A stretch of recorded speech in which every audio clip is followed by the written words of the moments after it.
Kenichi the mightiest disciple एक anime series है जो एक average high school student Kenichi Shirahama की कहानी बताता है। केनिची कोई भी फिजिकल फाइट में सबसे कमजोर होता है, लेकिन जब वो अपने स्कूल की सबसे स्ट्रॉन्ग लड़की म्यू फुरिंजी से मिलता है तब उसकी लाइफ बदल जाती है। म्यू केनिची को अपने डोजो रियोजान पाकू में ले जाती है, जहाँ वो मल्टीपल मार्शल आर्ट स्टाइल्स के मास्टर से ट्रेनिंग लेता है। जैसे जैसे केनिची दुनिया के सबसे पावरफुल फाइटर्स के खिलाफ अपनी स्किल्स को मजबूत करता है, वो और भी कॉन्फिडेंट और स्ट्रॉन्ग बनता जाता है। केनिची शिराहामा एक एवरेज टीनेजर अपने पहले स्कूल डे पर लेट होने के डर से जल्दी जल्दी स्कूल की तरफ भागता चला जा रहा है। वो सोचता है कि अगर लेट हुआ तो पूरी स्कूल लाइफ के लिए लेट कमर का टैग लग जाएगा। इसी भाग दौड़ में एक चश्मे वाली लड़की म्यू फुरिंजी उसे टक्कर मारती है और फिर माफी मांगती है। केनिची म्यू के रिफ्लेक्सेस को देखकर सोचता है कि शायद ये निंजा है। म्यू स्कूल जल्दी पहुंचने के लिए नदी के ऊपर से छलांग मारती है और अपने साथ केनिची को भी ले जाती है, पर केनिची पानी में गिर जाता है। स्कूल पहुंचकर लेट होने के कारण केनिची को बाहर खड़े होने की पनिशमेंट मिलती है। केनिची को पता चलता है कि म्यू नई ट्रांसफर स्टूडेंट है। म्यू भी केनिची के साथ बाहर खड़ी हो जाती है क्योंकि उसे लगता है कि वो भी लेट होने की वजह से सेम पनिशमेंट डिजर्व करती है। केनिची एक बंदे से मिलता है जिसका नाम निजिमा होता है। वो केनिची का मजाक उड़ाता है और उसे बुली करता है। निजिमा बताता है कि वो स्कूल में हर स्टूडेंट पे नजर रख रहा है कि कौन कितना ताकतवर है। वो कहता है कि केनिची सबसे वीक लड़का है। निजिमा कहता है कि क्योंकि उसने स्ट्रॉन्ग बंदों के साथ दोस्ती करी हुई है, उसे खुद स्ट्रॉन्ग होने की जरूरत नहीं है। वो अपना इन्फ्लुएंस यूज करके दूसरों को बुली कर सकता है। केनिची स्ट्रॉन्ग बनने के लिए कराटे क्लब ज्वाइन करता है। वहाँ बंदे उसको पकड़ के पीटते हैं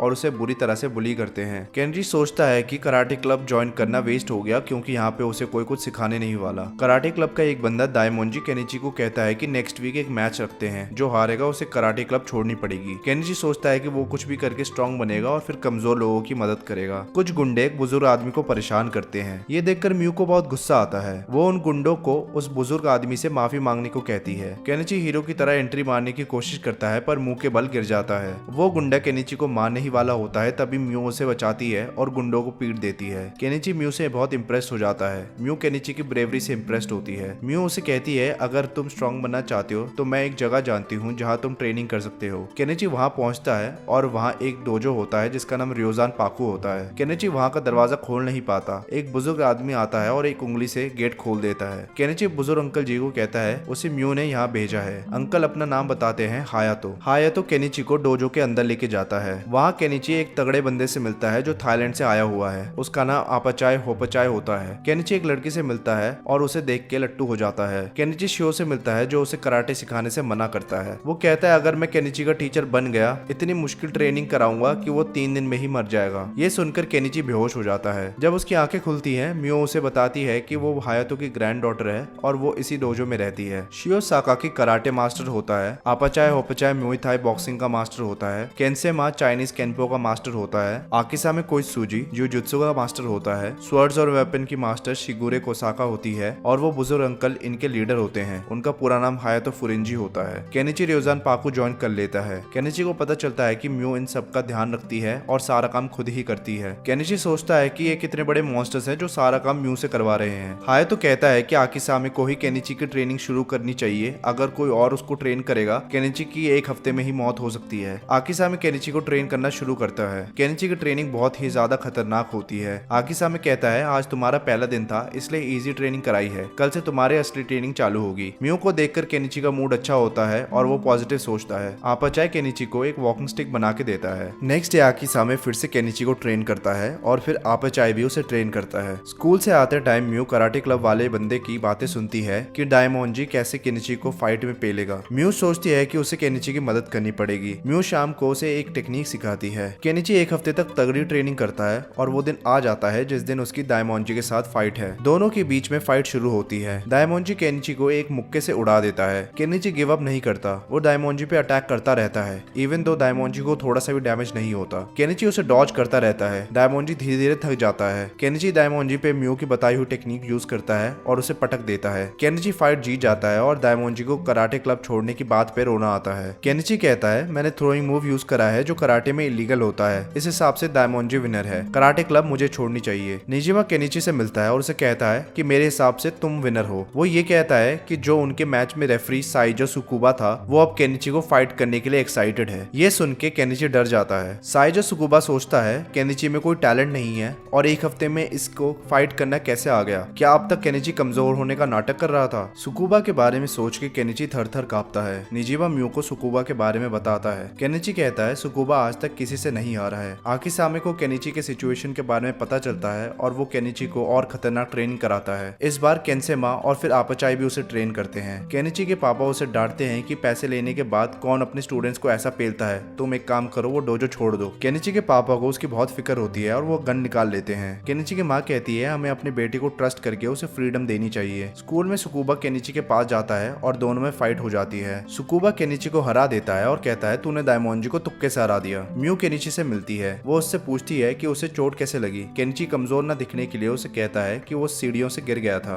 केनिची आकिसामे को कहता है कि वो कितनी भी कोशिश कर ले स्ट्रॉन्ग नहीं बन सकता। केनिची सुकुबा से बदला नहीं लेना चाहता, वो बस उसे इतना दिखाना चाहता है कि वो भी स्ट्रॉन्ग है। ये सुन के रियोजान पाकू के सारे मास्टर्स केनिची को ट्रेन करने के लिए बहुत एक्साइटेड हो जाते हैं। आकिसामे और बाकी मास्टर्स केनिची को ट्रेन करते हैं। शियो साकाकी अभी तक केनिची को ट्रेन करने से मना करता है पर पूरे दिन केनिची पे नजर रखता है। केंसेमा केनिची को एक नई फाइटिंग टेक्निक सिखाता है। अपचाई के साथ ट्रेनिंग करके केनिची की हालत खराब हो जाती है। आकिसामे के साथ केनिची को ट्रेनिंग करता देख साकाकी कहता है मुझे लग रहा था कि तू पहले दिन ही यहाँ से भाग जाएगा। साकाकी केनिची को ट्रेन करने के लिए तैयार हो जाता है। साकाकी केनिची से पूछता है कि वो कितना स्ट्रॉन्ग बनना चाहता है। केनिची कहता है मैं उतना स्ट्रॉन्ग बन जाऊं कि अपने लोगों को प्रोटेक्ट कर सकूं। साकाकी कहता है मैं तुझे ऐसी टेक्निक सिखाऊंगा जिससे तू इजीली सुकुबा को हरा देगा। साकाकी कहता है कि स्पोर्ट्स कराटे वाले एक्सपेक्ट करते हैं कि उन्हें ओपोनेंट सर पे मार सकता है तो वो हेड को डिफेंड करते हैं, तो तुझे एक हाथ सर की तरफ ले जाना है पर वो ब्लफ होगा। असली अटैक वो होगा जो उसके पेट की तरफ डायरेक्टेड होगा। स्कूल में सुकुबा किसी को मार रहा होता है। म्यू ये देख के सुकुबा को रोकने आती है। तभी केनिची आ जाता है और कहता है कि वो लड़ेगा सुकुबा से। केनिची साकाकी से सीखी हुई टेक्निक से उसे मारता है। फिर वो सुकुबा पे केंसे की टेक्निक यूज करता है। वो अपचाई की ट्रेनिंग की वजह से बहुत इजीली सुकुबा के अटैक्स को डिफेंड कर लेता है और फिर आकिसामे की टेक्निक से सुकुबा को पछाड़ देता है। निजिमा केनिची की जीत की खबर न्यूज़पेपर पर छपवा देता है और स्कूल में सबको बता देता है। निजिमा केनिची को बताता है कि एक लोकल गैंग है जिसका नाम रैग्नारॉक है और सुकुबा उस गैंग का मेंबर है, तो अब रैग्नारॉक वाले पक्का केनिची को पकड़ के मारेंगे। ये सुन के केनिची फिर से डरने लगता है और यहाँ खत्म होता है केनिची द माइटीएस्ट डिसाइपल का फर्स्ट पार्ट। वीडियो पसंद आई तो लाइक कर दो और चैनल सब्सक्राइब करना मत भूलना। मिलते हैं नेक्स्ट वीडियो में, बाय।